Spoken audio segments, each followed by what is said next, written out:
हम आज शब्दों की वास्तुकला मतलब वर्ड आर्किटेक्चर के इस रहस्य को डिकोड करने वाले हैं। हाँ, और इसके लिए हमारे पास शोधकर्ता वरुण तेवतिया द्वारा तैयार किए गए कुछ बेहद शानदार नोट्स हैं। साथ ही कुछ ऐतिहासिक संदर्भ भी मौजूद हैं। सही कहा। और इन नोट्स का उद्देश्य सिर्फ व्याकरण के नियम रटना नहीं है, बल्कि उस विज्ञान को समझना है जो हमें बताता है कि कैसे छोटे-छोटे और अपने आप में अर्थहीन शब्दांश एक मूल शब्द के साथ जुड़कर वो विशाल शब्दावली बनाते हैं जिसका हम हर दिन जाने अनजाने इस्तेमाल करते हैं। तो अगर हम वरुण तेवतिया के नोट से शुरुआत करें तो जो सबसे पहली और जरूरी बात रेखांकित की गई है वो ये है कि शब्दों का निर्माण कभी भी शून्य से नहीं होता। मतलब स्क्रैच से कुछ नहीं बनता। बिल्कुल नहीं। देखिए, अगर भाषा को हर नए विचार या हर नए आविष्कार के लिए एकदम नया शब्द गढ़ना पड़ता, तो मानव मस्तिष्क के लिए उन सबको याद रखना तो नामुमकिन ही हो जाता ना। हाँ, ये तो है। दिमाग में इतनी जगह कहाँ है? इसीलिए भाषा ने एक बहुत ही तार्किक और किफायती व्यवस्था बनाई। उसने निर्माण की कुछ छोटी इकाइयां चुनी। इन्हीं इकाइयों को व्याकरण की भाषा में शब्दांश या अंग्रेजी में अफिक्सेस कहा जाता है। इसे पढ़ते हुए मेरे दिमाग में ना तुरंत लेगो ब्लॉक्स की तस्वीर आ गए। बिल्कुल। मतलब अगर कोई एक अकेला लेगो ब्लॉक मेज पर पड़ा हो तो उसका अपने आप में कोई वजूद या अर्थ नहीं होता। वो बस प्लास्टिक का एक लाल या नीला सा टुकड़ा है। हाँ, एकदम सटीक उदाहरण तो है। उसे देखकर आप ये बता ही नहीं सकते कि वो किसी महल का हिस्सा बनेगा या किसी स्पेसशिप का। तो शब्दांश भी बिल्कुल ऐसा ही है ना। इनका अपना कोई स्वतंत्र अर्थ नहीं होता। बिल्कुल। उस लेगो ब्लॉक वाली एनालॉजी को थोड़ा और आगे बढ़ाते हैं। वो प्लास्टिक का टुकड़ा तब तक अर्थहीन है जब तक वो किसी बड़े ढांचे के साथ जुड़ नहीं जाता। और भाषा के मामले में वो बड़ा ढांचा है हमारा मूल शब्द या रूट वर्ड। अच्छा। मूल शब्द वो होता है जिसका अपना एक ठोस अर्थ है, लेकिन जैसे ही आप उस मूल शब्द के आगे या पीछे वो छोटे छोटे लेगो ब्लॉक्स मतलब शब्दांश जोड़ते हैं, तो उस पूरे शब्द का अर्थ, उसकी दिशा, सब कुछ पूरी तरह बदल जाता है। अरे वाह। और ये जो जुड़ने वाले ब्लॉक्स हैं, नोट्स के मुताबिक इन्हें मुख्य रूप से 2 श्रेणियों में बांटा गया है, उपसर्ग यानी प्रीफिक्स और प्रत्यय यानी सफिक्स। हाँ, सही का। अगर स्थिति के हिसाब से देखें तो उपसर्ग वो ब्लॉक्स हैं जो हमेशा मूल शब्द के एकदम पहले जुड़ते हैं, और प्रत्यय वो हैं जो मूल शब्द के बाद में यानी अंत में जुड़ते हैं। यहाँ ये समझना बहुत जरूरी है कि ये सिर्फ आगे और पीछे जुड़ने का कोई यांत्रिक खेल नहीं है, मतलब कोई मैकेनिकल प्रोसेस नहीं है। जब कोई उपसर्ग किसी शब्द के आगे जुड़ता है तो वो अक्सर उस शब्द के अर्थ की दिशा ही पलट देता है। वो एक तरह से शब्द का स्टीयरिंग व्हील है। क्या बात है। ये स्टीयरिंग व्हील वाला विचार बहुत ही बढ़िया है। अब अगर हम ये मान लें कि उपसर्ग वो ब्लॉक्स हैं जो शब्दों को सामने से दिशा देते हैं, तो एक बहुत ही स्वाभाविक सा सवाल उठता है। कैसा सवाल? यही है कि एक भाषा के पास इतने सारे अलग अलग तरह के स्टीयरिंग व्हील्स या ब्लॉक्स आखिर आए कहाँ से? हाँ, ये बहुत अहम सवाल है, और वरुण के नोट्स इस बात का बहुत ही रोचक ऐतिहासिक जवाब भी देते हैं। देखिए, उपसर्ग किसी एक फैक्ट्री में नहीं बने हैं। ये असल में 4 अलग अलग दिशाओं और युगों से बहकर हमारी भाषा में आए हैं। मतलब अलग अलग स्रोतों से। बिल्कुल। और यही व्याकरण जो है वो इतिहास के पन्नों में तब्दील हो जाता है। ये 4 भागों का जो वर्गीकरण है ना, वो महज एक लिस्ट नहीं है। ये भारतीय उपमहाद्वीप के सांस्कृतिक और ऐतिहासिक सफर का एक जीता जागता नक्शा है। तो इसका पहला स्रोत क्या है? इसका सबसे पहला और सबसे गहरा स्रोत है संस्कृत के उपसर्ग। अच्छा, हाँ। नोट्स के अनुसार संस्कृत के कुल 22 उपसर्ग हैं, और अगर इनकी सूची को जोर से पढ़ा जाए ना, जैसे प्र, परा, अप, सम, अनु, अव, वी, तो ये किसी प्राचीन और शक्तिशाली मंत्र की तरह गूंजते हैं। शक्तिशाली इसलिए क्योंकि ये हमारी भाषा का डीएनए है। ये वो बुनियादी ब्लॉक्स हैं जो हजारों सालों से बिना अपना स्वरूप बदले हमारे बीच मौजूद हैं। चलिए एक बहुत ही क्लासिक सा उदाहरण लेते हैं। संस्कृत का एक मूल शब्द है हार। ठीक है। हार का मतलब तो या तो पराजय होता है या फिर गले में पहनने वाली माला। एकदम सही। लेकिन जरा देखिए कि संस्कृत के ये 22 ब्लॉक्स इसके साथ क्या जादू करते हैं। हाँ, मैंने नोट्स में ये देखा और मैं तो सच में हैरान रह गया। मतलब अगर मैं हार के आगे प्र लगा दूं तो वो बन जाता है प्रहार, जिसका सीधा मतलब है हमला करना या चोट पहुंचाना। बिल्कुल, मालाया पराजय से सीधा हमला। हाँ, वही तो, अर्थ में इतना भयंकर बदलाव आ गया। और कहानी यही नहीं रुकती। उसी हार के आगे अगर हम आ उपसर्ग लगा दें तो वो आहार यानी भोजन बन जाता है। वे लगा दें तो विहार मतलब घूमना फिरना बन जाता है। अरे वाह!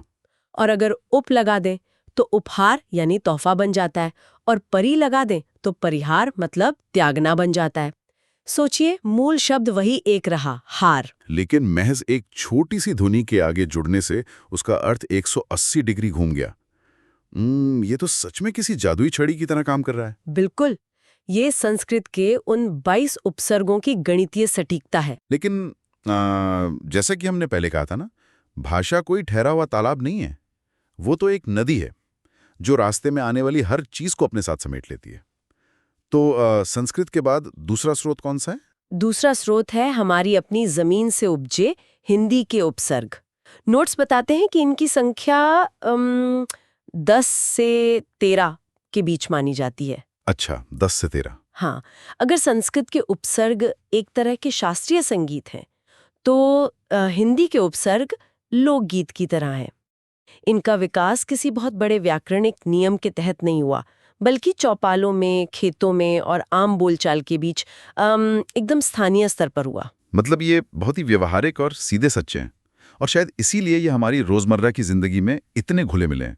जैसे अन उपसर्ग, इससे बनता है अनपढ़, अनमोल, अनजान। बिल्कुल। या फिर भर, जिससे हम बनाते हैं भरपेट, भरपूर। और नी, जिससे बनता है निडर यानी हत्ता। हाँ, लेकिन मेरा सबसे पसंदीदा तो अध उपसर्ग है। अध यानी आधा। हाँ, ये अपने आप में एक बहुत ही खास भावुकता समेटे हुए है। एकदम। मतलब जब कोई कहता है कि खाना अध पका है या किसी को पीट पीट कर अधमरा कर दिया गया है, तो वो अध सिर्फ आधी मात्रा नहीं बता रहा है। वो एक तरह का देसी ड्रामा या गहराई जोड़ रहा है, जो शायद हाफ डेड कहने में कभी नहीं आ सकता। सही बात है, ये एकदम मिट्टी से जुड़े हुए ब्लॉक्स हैं। लेकिन इसके बाद नोट्स का जो तीसरा स्रोत है वो हमें इतिहास के उस दौर में ले जाता है जब भारत में मध्यकालीन सत्ताएं बदल रही थीं। अच्छा, आप उर्दू और फारसी के उपसर्गों की बात कर रहे हैं, बिल्कुल। जिनकी संख्या करीब 19 बताई गई है। और इसे समझना हो तो हमें मुगल काल और उससे पहले के बाजारों और अदालतों की कल्पना करनी होगी। जहाँ संस्कृतियां मिल रही थी। हाँ, जब दो बिल्कुल अलग संस्कृतियां, अरबी फारसी बोलने वाले शासक और व्यापारी और हिंदी संस्कृत बोलने वाली स्थानीय जनता आपस में मिलती हैं, तो वो सिर्फ रेशम या मसालों का व्यापार नहीं करती।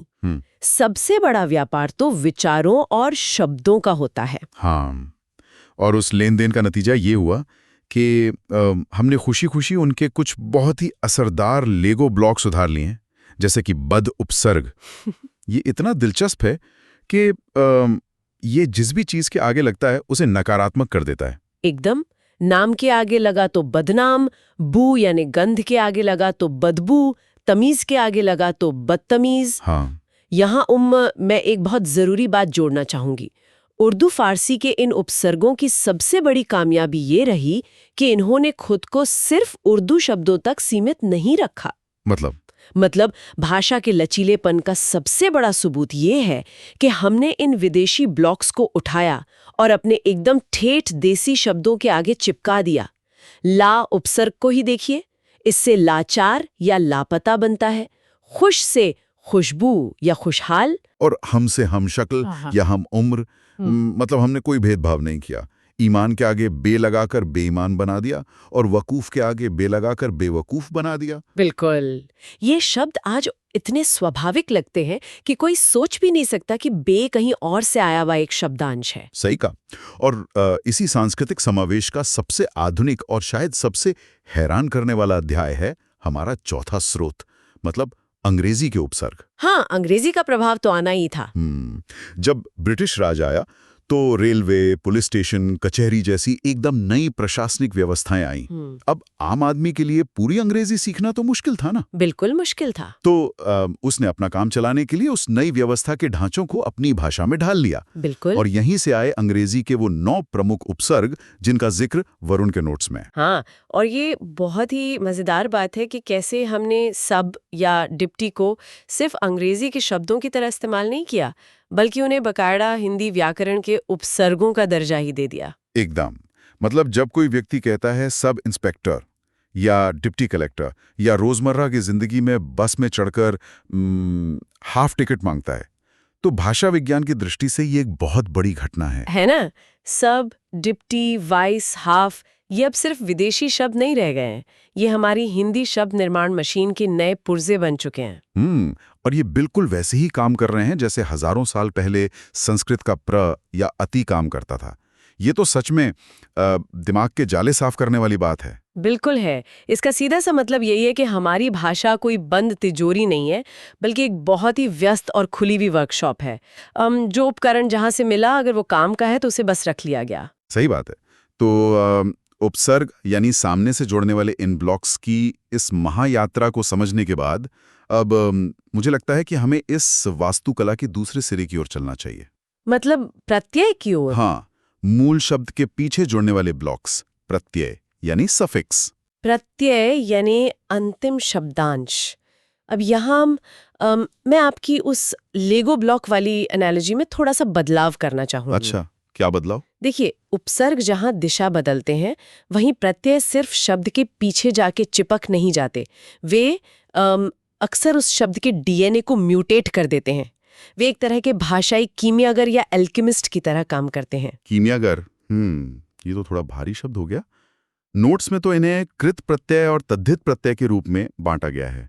मुझे शुरुआत में ये नाम थोड़े किताबी लगे थे। हाँ, नाम तो व्याकरणिक है, लेकिन अगर हम इस कीमियागर वाली बात से इसे समझें तो शायद ये बहुत आसान हो जाएगा।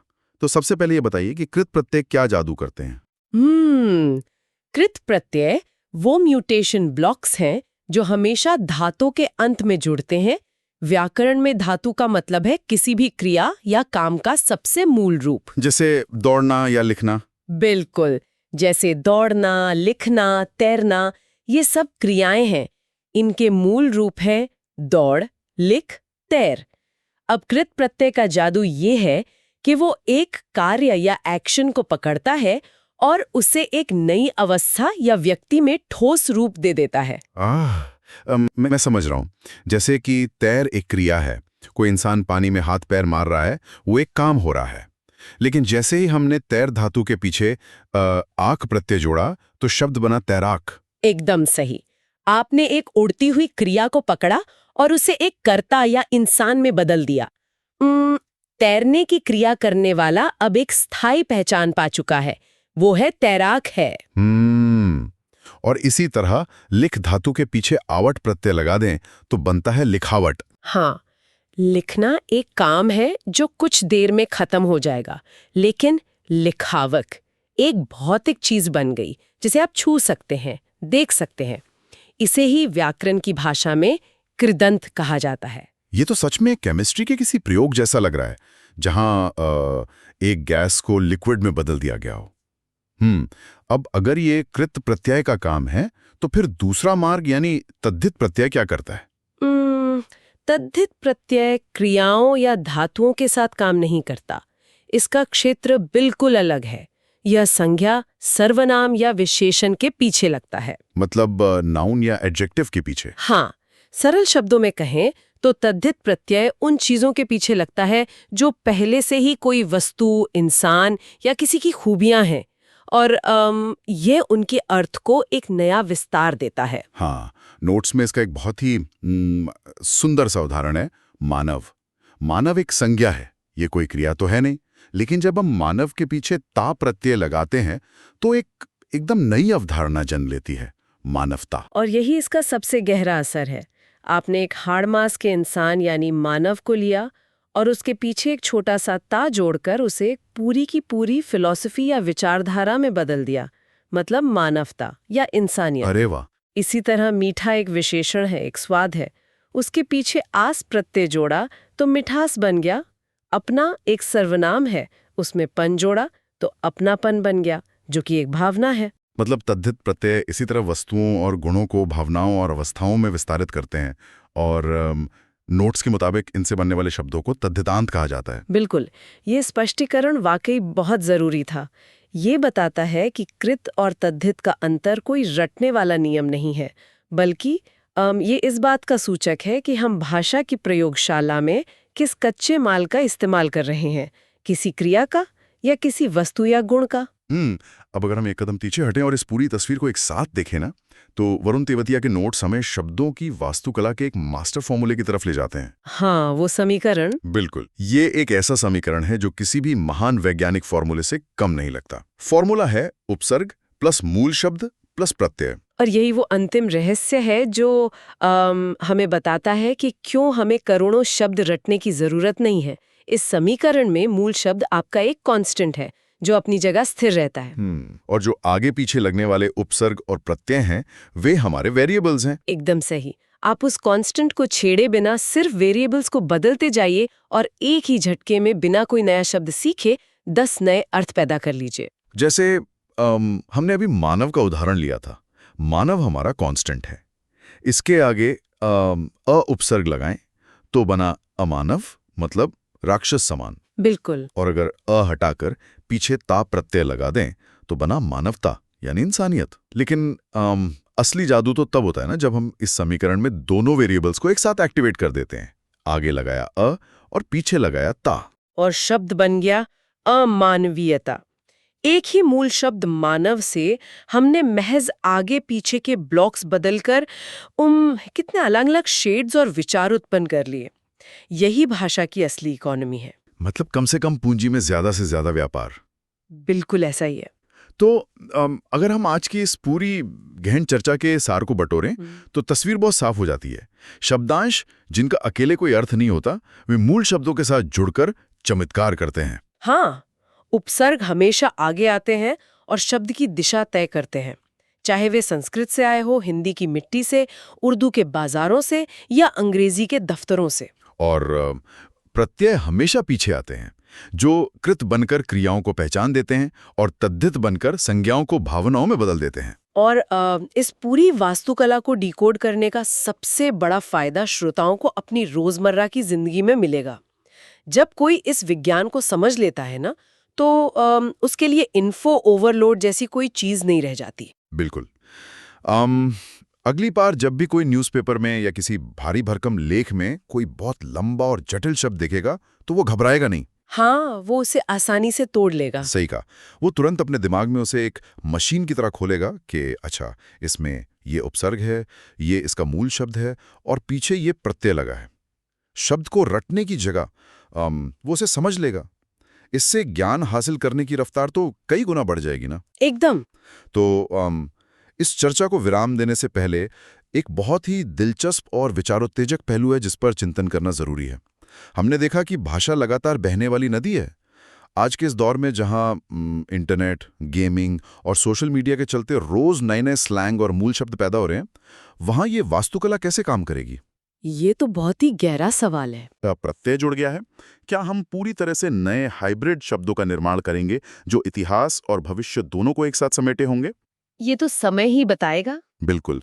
शब्दों की इस वास्तुकला का विस्तार